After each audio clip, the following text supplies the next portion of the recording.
Who exactly is Dr. Harley Sawyer in Poppy Playtime? How did he end up becoming an experiment?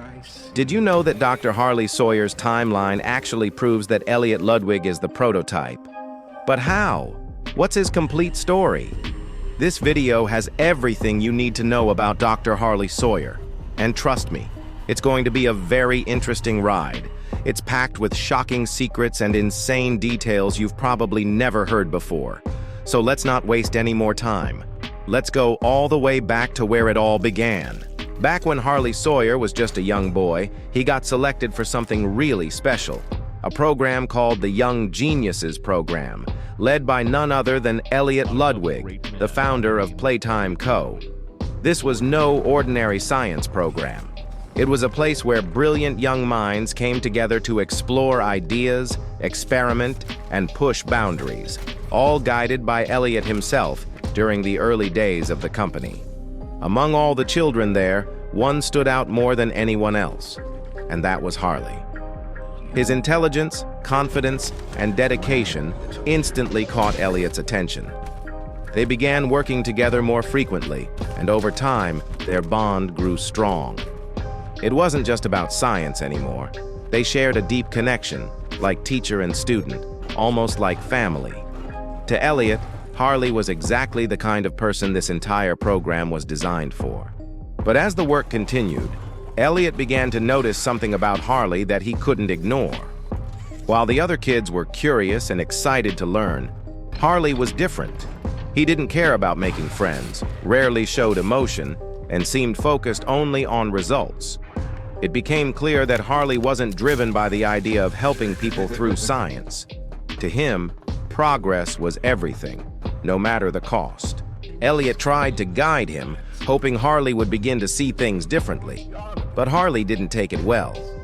One evening, after a heated disagreement in the lab, Harley stormed out, shouting, "Progress doesn't care how anyone feels about it."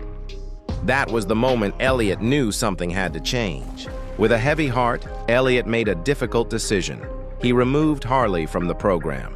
Not out of anger, but because he believed Harley needed time away to understand what really matters.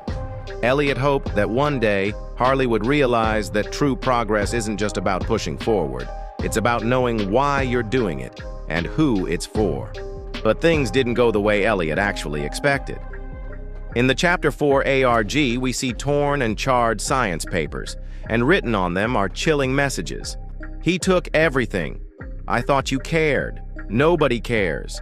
Nobody understands. Elliot Ludwig is a soft, pathetic, small-minded backstabber. Nothing more. Harley completely broke down after realizing what Elliot had done to him, without even understanding it was meant for his own good. And after many years, Elliot was turned into the prototype. Yes, you heard that right. Elliot Ludwig is the prototype. Since this video is focused on Harley, I won't go into that in detail, but if you want to know with 100% proof that Elliot is the prototype, click here to watch the theory-based video. And if you want to hear it directly from the developers themselves, proven in Chapter 1's vent messages, click here for that video too. Now, back to the prototype. After Elliot was transformed, his mind completely changed due to the transplant. He was no longer the Elliot Ludwig we once knew. That's why the prototype committed such horrific acts. And remember, after becoming an experiment, the scientists tore his flesh again and again, causing unbearable pain. It's impossible for anyone to stay sane under that kind of torture. We don't know the exact date Elliot became the prototype, but we know it was before 1989. Why? Because in the ARG, there's a document titled The Lockhart Investigation, dated 1989. It describes an incident involving the prototype. In it, the prototype used Theodore, who would later become Catnap, to help him escape. Theodore was left outside a charged gate that needed 2 green hands to open, but only one was available. While trying to activate it, he was electrocuted. The prototype had a clear path to escape through an emergency exit, but he didn't take it. Instead, he discarded the second grab pack, returned to Theodore, and carried him to the staff, saving him without triggering any alarms. He knowingly revealed his own presence. This clearly shows that the prototype existed before 1989, and the prototype is actually Elliot. After Elliot became the prototype, his position in Playtime Co. was taken over by Leith Pierre, the head of innovation. In 1990, Leith asked investigator Lockhart to gather information on candidates from the Young Geniuses program, especially those with neurological expertise, meaning those who specifically worked in the field of the human brain, because the factory lacked scientists in that field. In the document Lockhart submitted, Harley Sawyer's name was circled, likely by Leith himself. Leith then sent a letter to Dr. Harley Sawyer, saying that a letter wasn't the right way to explain everything, and invited him to the Playtime Co. factory on January 15, 1990, for what he called the project of a lifetime. Now think about it. If Elliot was still in charge, he would have sent the letter. But he didn't. And timeline-wise, Elliot founded Playtime Co. back in the 1930s, so by 1990, he'd be nearly 80 years old and clearly not leading the company anymore. So everything adds up. Elliot did become the prototype. Every piece of the timeline matches perfectly, and Harley's recruitment was done by Leith, not Elliot, because Elliot was no longer human. After Harley joined Playtime Co., this was likely the moment he began working on his most ambitious project, the Bigger Bodies Initiative. In the Project Playtime tape, likely recorded sometime after January 15, 1990, Harley talks about the company's decline, low profits, failed experiments, and too many accidents caused by understaffing and ignored safety. To fix this, he proposed a bold solution, replacing human workers with toy-based ones. And for that, he demanded full control. My name is Harley Sawyer. I'm called the Doctor. When I look at this company we've built, I do not feel proud. Declining profits, failed experiments, people are constantly seeing things they shouldn't. How is that anything less than complete failure on our part? It's pathetic. Now we're understaffed, safety protocols are being abandoned, workplace incidents are common. We can't avoid a lawsuit forever. We need to deal with all of these issues at once. I'm here now with a solution. The Bigger Bodies Initiative. Giant toys.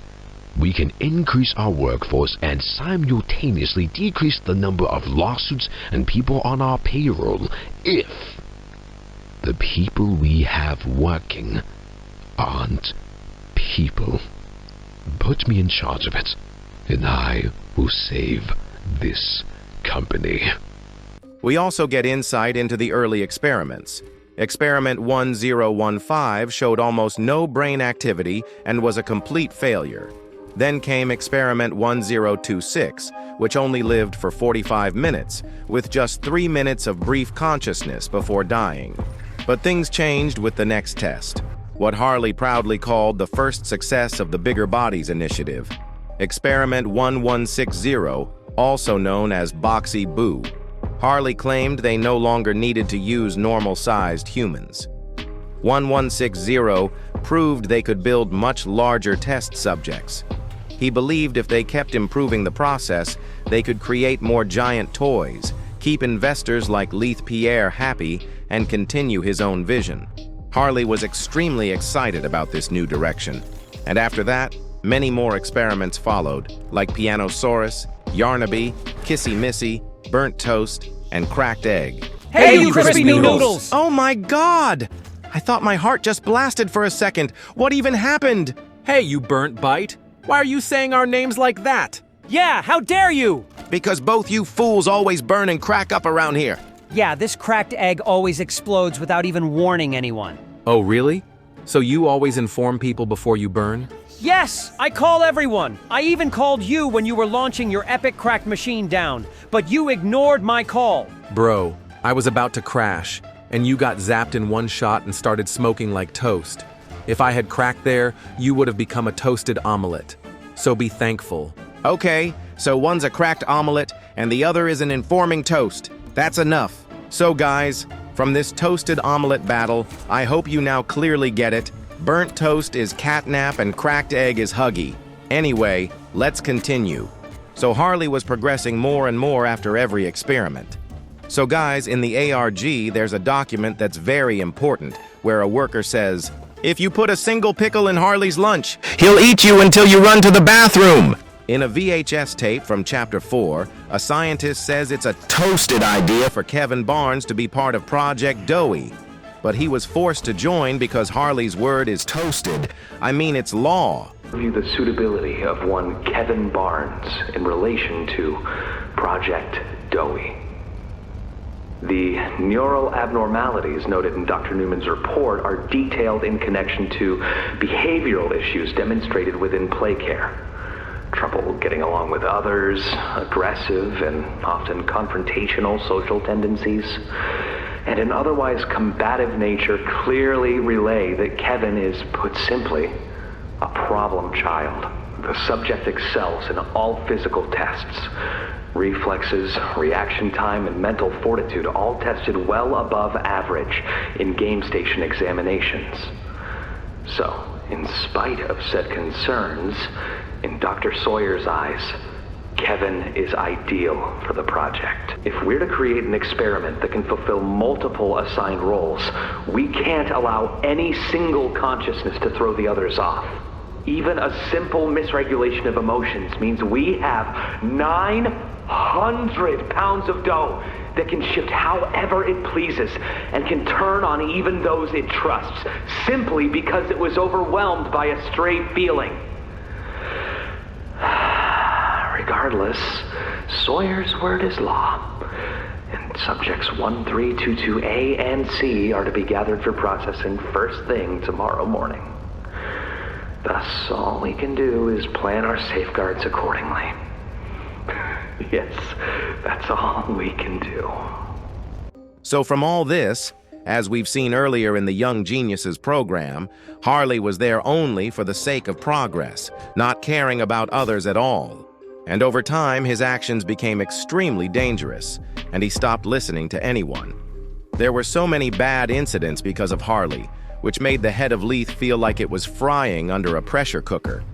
For example, in the Huggy Wuggy incident, Huggy escaped from the factory through a ventilation system without security even noticing. During the search to find him, 5 security workers were killed and 6 went missing. Also, the incident of Rowan Stoll, where he discovered secrets about the Bigger Bodies initiative and tried to expose it to the public, but was eaten by Boxy Boo, according to Harley's plan. Then the incident with Catnap, where he was broken out during his adjustment period and killed 6 employees. But these are just coconuts on a tree. Now comes the whole tree itself.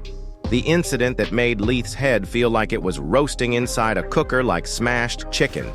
It's the theater incident, where 66 visitors and 12 resource extraction specialists were dead, a total of 78 people. While it doesn't say what the actual cause was, it's likely one of Harley's experiments. In the VHS tape, they mention Harley is known for deleting proofs, and they even refer to him as the rotten egg. Whew, thank God! That cracked egg didn't come! Who stole my name? I am the cracked egg, and I am the rotten egg. Hey, I actually said roast chicken. I think you heard that wrong. I am sorry. Which means Harley was behind the incident, and the way the cleanup crew talks suggests he has caused similar events before. While they blame him, they also mention that investigator Lockhart should uncover the truth, and he eventually does. In a meeting between Leith, Stella, and Eddie, where Leith is absolutely out of it in anger like he's about to explode, he even says he will kill whoever is behind this. Eddie tries to calm him down, and that's when Lockhart comes in and says who is behind the theater incident, and as you all know, Harley Sawyer. You know why we're all here. Let's skip the formalities. Eddie, the cleanup. What's the progress? We'll be in the clear by the week's end. The real question here is, when we find who's responsible, whose mistake this is, what do we do with them? Oh, you mean after I've gotten my hands wrapped around their neck? I figured I'd just give it a nice squeeze until they stopped squirming around. Sound like a plan? Lath, think rationally here. We need to... If you like having your job shared, beat it! We're busy! It's me. Oh, step on in, Mr. Lockhart. My constituents and I were just discussing some sensitive business. Afraid I'm here to complicate that there. Well, don't leave us in suspense! What half-wit, soon-to-be dead man made this mistake? Dr. Harley Sawyer. After this, we see a continuation of that meeting, or maybe it's a separate one, as Leith's mood now feels like he's just taken out of the fridge. In the VHS tape from Chapter 4, Eddie admits they should kill Sawyer because of what he has done. But Leith says they can't kill him, because they still need his knowledge. And finally, Leith makes a decision. This recklessness has to stop. The doctor has no regard for the safety of this facility or its staff. Or the children in play care. I've tried to set boundaries with him. He doesn't listen to me. He doesn't listen to any of us. Not really. Not anymore. And he's behind schedule. Playtime may have turned a corner financially, but that doesn't change the fact that his bigger bodies initiative is still a money hole. The guy's gotta go, Lath. And how do you suggest we do that? This wouldn't be the first time we made someone disappear. We can't kill him, Eddie. Why not? Because like it or not, we need him. I'm not disagreeing. Huggy loose in the woods, that business with Catnap, the whole Stoll thing. And half a dozen other incidents. Right. And all of that pales in comparison to the theater incident. What do we do? There is one thing I can think of. We get yet another tape where we finally see what Leith did to Harley. They turned his entire consciousness into digital form. When Harley wakes up in his new body, he's completely lost, confused, and out of his mind. Leith tells him he must now assist the lab team whenever they want and obey every single command. Harley is forced to accept it as Leith now controls him completely. And what happens next? Let's just say the most insane, ear-shaking crash you've ever heard in your life. It looks like he's waking up. Where am I? What is this? Dr. Sawyer, can you hear me? White? White, is that you? Who else is in there with you? You enjoy watching me rise like one of them? My head. It was like it's split in two. This is wrong. You must have done something wrong. Some disorientation is to be expected. Who gave you the order? I gave the order, Sawyer. Peer. Of course it'd be you. You have no idea what kind of mistake you just made. Really? From where I'm sitting, you're the one who keeps making mistakes that need fixing. We gave you so many opportunities to clean up your own messes, but you just couldn't do it, could you? What? You think you can do better? Nobody else can do what I do. You need my knowledge, my intellect. Why do you think you're sitting in there right now and not in Boxy's stomach? Let me tell you how this is gonna go, Sawyer. From now on, you're here to give the lab boys answers when they need them, and carry out procedures when and how we tell you to. That's it. You'll be an open book to us whenever we want. So fight, or give in, or whatever, because either way, we own the infrastructure you're wired into. You'll die for this, Leaf. When I get my hands on you, you're a dead man! His temper is a bad look for you, Harley. After Dr. Sawyer was turned into an experiment, He was locked inside containment and was no longer active in the labs. Dr. White was promoted to head of the secondary lab in his place. Later, Eddie tells White that if he needs more information, he can get it straight from Sawyer. And even if Sawyer resists, using the machine will force him to respond. And even his pet Yarnaby started acting strange. It was like a dog who lost its master. He became aggressive, stopped listening to commands, and was hard to control, even though Dr. Sawyer never really cared about him. By 1994, Harley Sawyer's presence slowly vanished from the public eye as he was secretly turned into an experiment by Playtime Co. In the Catnap Check-In VHS tape from Chapter 3, Leith Pierre says Harley would normally be the one checking on Catnap, but now he's out, meaning Harley is no longer in a state to do it physically. He's become an experiment, locked away inside a container. Hey, Theo. How you doing, bud? Normally I'd have Dr. Sawyer do this, but he's, out, let's say. So you got me until they find his replacement. And even though Harley was turned into this twisted form, he believes it actually made him better than normal people. He thinks he has escaped death and become something greater. As known, Sawyer survived the hour of joy, as we see him alive afterward. So for him to survive such a deadly event, he must have been on the prototype's side. And now, we get another tape that takes place during the hour of joy, and it proves a lot. We clearly see Harley also knew it was coming, just like Poppy. He isn't scared or surprised. In fact, he stays calm, even pleased, and calls the prototype remarkable. This clearly shows he appreciated the prototype and suggests he was working with it from the beginning. In the tape, the warden runs back to his office, panicked. Suddenly, Harley speaks to him. The warden is shocked and confused, saying this shouldn't be possible. The facility had strong security, and only he, Stella, Eddie, and Leith had access. But Harley doesn't explain how it happened. Instead, he blames the company, saying everyone is selfish. He tells the warden it doesn't matter anymore, that his life is the only thing that matters now, and convinces him to hand over the Omni Hand by promising to guide him safely to the exit. Doctor, what's going on? What's happening? It's... Yes, I can hear it. They've staged quite the rebellion.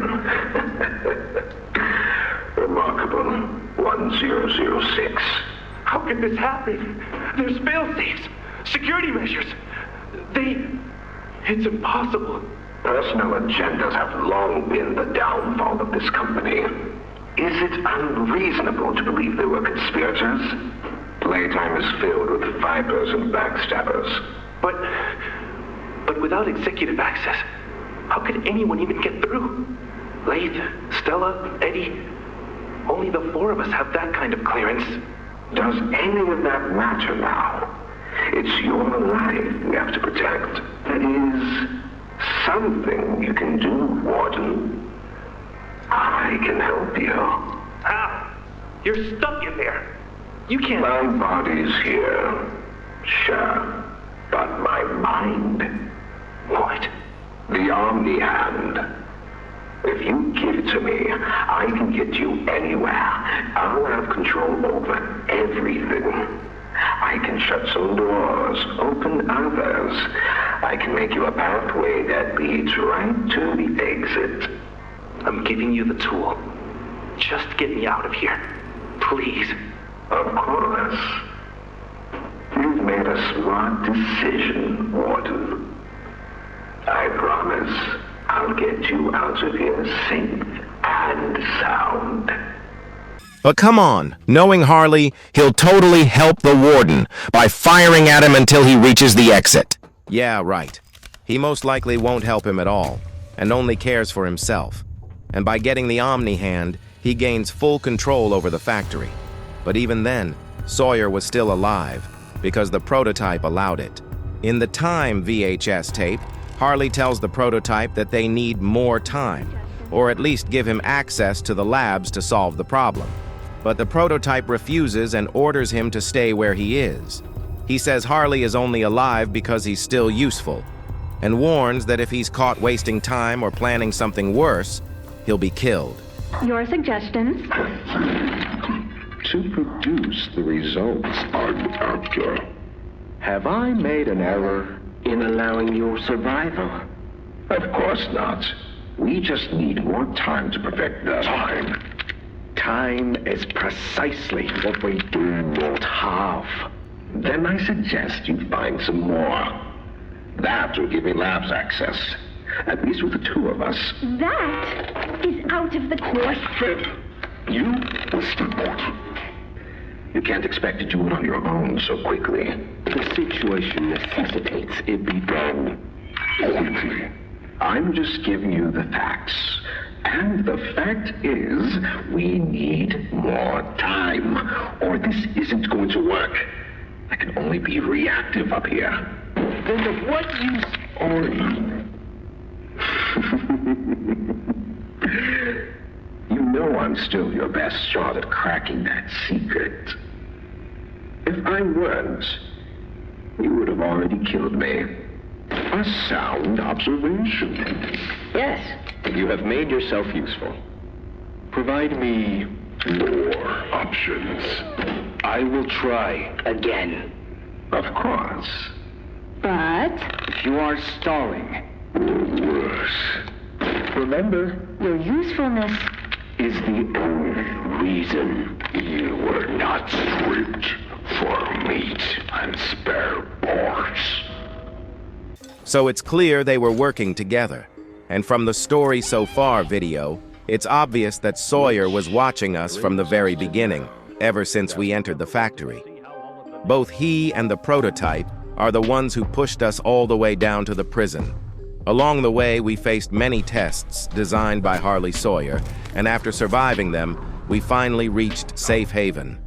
Then Poppy told us to go defeat the doctor and take the Omni hand. Now you might say it was because of Poppy that we ended up there.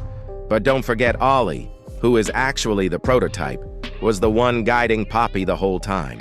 And when we finally reach the doctor, one of his minions throws us down into a dark maze where we must find 4 batteries in order to reach him. After we insert the batteries, it opens the gate to Harley. And when we finally get to him and take the Omni chip, his minions activate, and after his brain does a backflip, he explodes and everything turns black. But does that really mean he's truly dead? What if I told you he's still alive? And it's 100% certain he'll be back.